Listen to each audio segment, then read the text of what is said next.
ils se sentent pas du tout concernés, ils disent non mais c'est pas nos problèmes parce qu'on paye pas encore d'impôts, etc. Et moi j'essaie de les convaincre, leur dire oui mais il y a ça, etc. Et ça nous concerne dans quelques années. Bonjour à tous, aujourd'hui on est à l'acte 9 de la mobilisation des Gilets jaunes. L'objectif de la journée avec Victor est d'aller discuter avec plusieurs manifestants et de comprendre quelle est la place des jeunes dans cette mobilisation et quelles sont leurs revendications. Allez, c'est parti.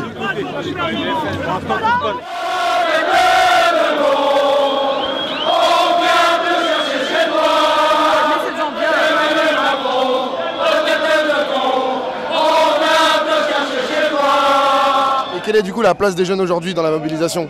Aujourd'hui, la place des jeunes, pour moi, pour ma part, elle est très importante dans le sens où en fait, on se bat pas spécialement on se bat pour plusieurs choses, mais on se bat aussi et surtout pour notre futur. En fait, on travaille pour survivre au lieu de travailler pour vivre. Et rien que pour ça, on est là tous les samedis. On est là et on sera là tous les samedis surtout. Je dois sûrement être le plus jeune de cette mobilisation, je sais pas, enfin peut-être en tout cas. C'est ce que j'allais dire, ouais, t'en as vu beaucoup de ton âge ? J'en ai vu presque aucun, je dois être le seul.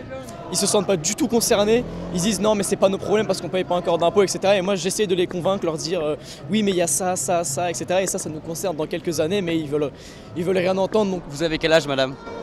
72. Vous êtes en train d'interviewer la plus vieille de la manif.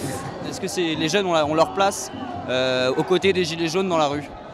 Bah évidemment, pourquoi c'est pas une histoire de génération ? Je trouve ça justement très bien ça. C'est qu'on a beaucoup essayé de remplacer la lutte des classes par la lutte des générations. La lutte des classes, c'est le concept utilisé par Karl Marx au XIXe siècle pour décrire l'opposition violente entre les classes sociales de la bourgeoisie et du prolétariat. Cette lutte serait le point de départ de la révolution qui permettrait d'instaurer une société égalitaire, sans classe et sans État, le fameux communisme. Et ce mouvement prouve que c'est un échec total. Est-ce que vous pensez que les jeunes peuvent se mettre dans cette mobilisation et si oui, pourquoi ?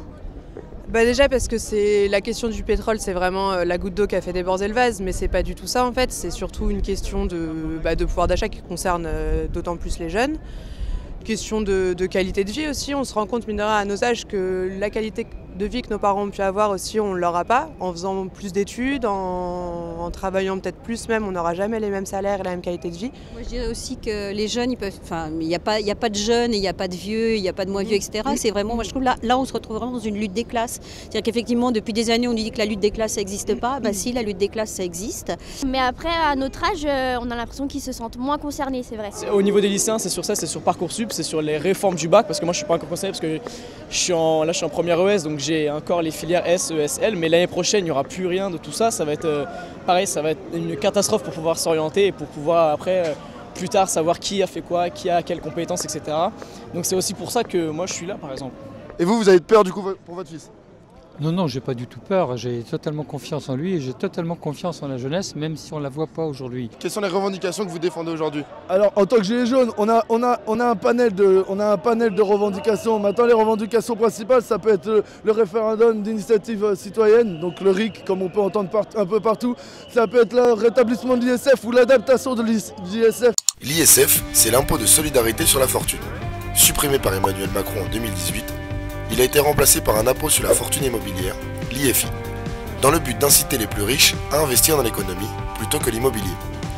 En 2018, la suppression de l'ISF, c'est à peu près 3 milliards d'euros de recettes fiscales en moins dans les caisses de l'État. Ces revendications ne parlent pas spécialement à un jeune de 18-19 ans qui est encore à l'étude. Parce que lui, il n'est pas encore totalement dans le monde du travail. Mais par contre, il sait très bien, il le sait avec tout ce qu'il entend autour, avec toutes les personnes qu'il côtoie, il le sait que c'est son futur en fait qui se joue aujourd'hui. Et vous en connaissez vous des jeunes gilets jaunes ? Mon petit-fils. Il a quel âge ? Il a 17 ans. Il est à Montauban, il est lycéen. Et il s'est mobilisé avec les lycéens. Et il se bat pourquoi lui aujourd'hui ? Il a été révolté parce que dans son lycée, avec les réformes, ils ont supprimé les arts plastiques. Et c'est vraiment quelque chose qui lui tient fort à cœur. Et ça l'a fait rentrer dans le mouvement. Bon, il est bientôt 16h30, on est toujours place de l'Étoile à l'Arc de Triomphe. J'espère que vous avez pu comprendre quelle était la place des jeunes dans la mobilisation et quelles étaient leurs revendications. Victor et moi, on vous souhaite une très bonne soirée et à très bientôt sur Déclic pour une prochaine vidéo.